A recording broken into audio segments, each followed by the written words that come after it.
Sure, excuse me. I thought, we're coming off of a win off of a much-needed bye week and going on the road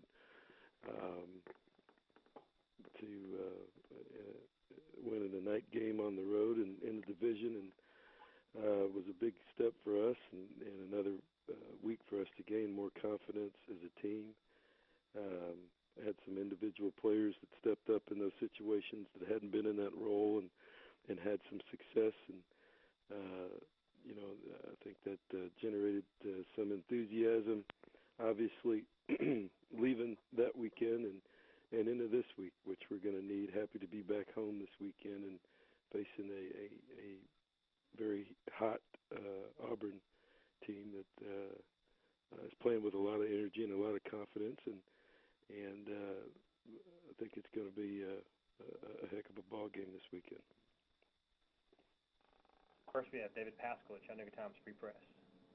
Hey, Coach. Auburn is obviously very improved this year from last year. What areas or area has impressed you the most with their turnaround this season? No, I just think they're playing with a lot of energy. Coach Malzahn and the new coaching staff have brought really a lot of energy to the program, playing with success, and a winning attitude. And schematically, they've changed across the board. A lot of veteran coaches that have been in big time situations. Obviously, Gus has a tremendous background offensively and has had tremendous success wherever he's been, either as a coordinator or as a head coach. And Ellis Johnson is a veteran defensive coordinator and has assembled a staff that understands this league, understands preparation, and so you can see it. They're well coached, know what they're doing in all three phases, and have their guys executing at a high level and playing with confidence. So it's across the board. It's not one thing. And considering, just following up on what you just said with the new coaches, and considering last year's game got away, I know coaches sometimes look at the previous year's matchup in preparation. Do you even look at last year's tape in preparation for this game? No. Okay. Thank you.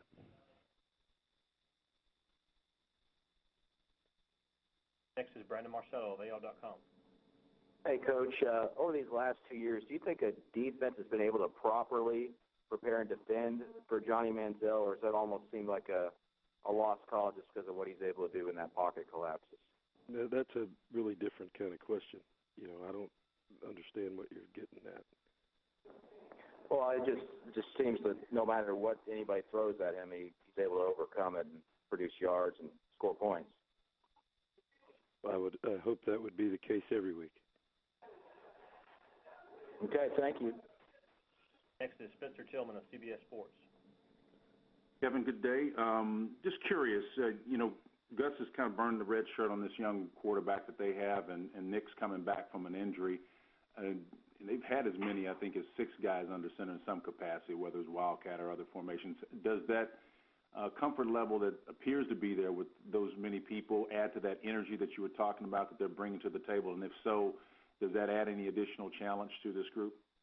No, I think it does. I think, as you said, Gus has a proven track record of being able to move the football and with many different guys at different institutions and at different levels. And I know that he's confident in his system and the way he does things, as are we. So, with that confidence in the system and the coaching staff, I think the players gain that confidence too, and you can see that with whoever's under center and how they play. So our preparation is, you pay particular attention more so to schematics than to the individual player. Although, just like any game, individual players do some things better than others. So.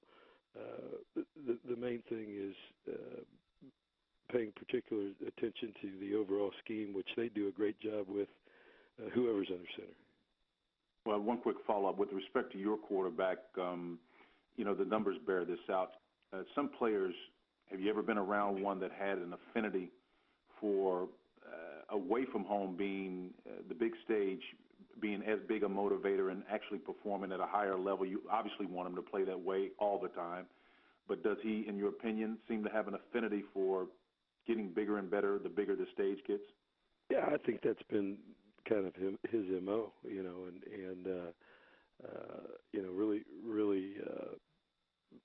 really top-notch players, that's been their MO. The bigger the situation,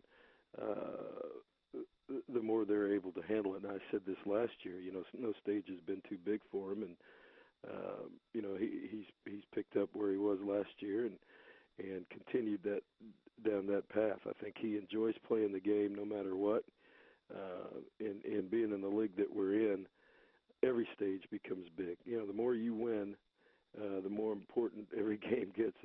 So they tell you the next week this is a big one. So, that's part of it. That's part of winning. That's part of being in a national spotlight. He understands that, obviously, and embraces that. And as you said, I think he kind of feeds off that. Fair enough. Thank you, sir. Thank you. Next is James Krepler of Montgomery Advertising. Yes, Coach, if you could just give us your thoughts regarding Auburn's running game with the three backs that they have. They do a fantastic job, and they lead the league in rushing. There's a reason for that. I think they all have different strengths, but their scheme asks them to play to their strengths, and what they do, I think, has been well stated. Has been stated by them. It starts with their running attack and getting that going. So, they don't leading the league in rushing is not a fluke for them. They take pride in it. They work at it, and they've been extremely successful at it. And also, can you just comment on what exactly has gone on with Manziel's decision-making from last year to this year? Last year, a lot of his sacks and interceptions were in your territory. This year, thus far, he's really made opponents pay to have to try and capitalize on the few mistakes he's made. Most of it has happened in opponent territory this year. Well, that's I think I don't know that that's coincidence. I don't know that there's a reason for that. I know that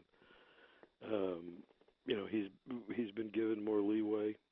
We've obviously added more offense for him to be able to handle the many different things that were thrown at him. He was a much different quarterback the second half of the season last year than he was the beginning of the year, and that's due to his understanding of the offense, us understanding him and giving him some more things. But this year, giving him and him understanding defenses a little bit more, understanding our scheme a little bit more, and having some more options at the line of scrimmage that he didn't have at the beginning of the year. So it's not one factor. It's a combination of a lot of different things that I think have increased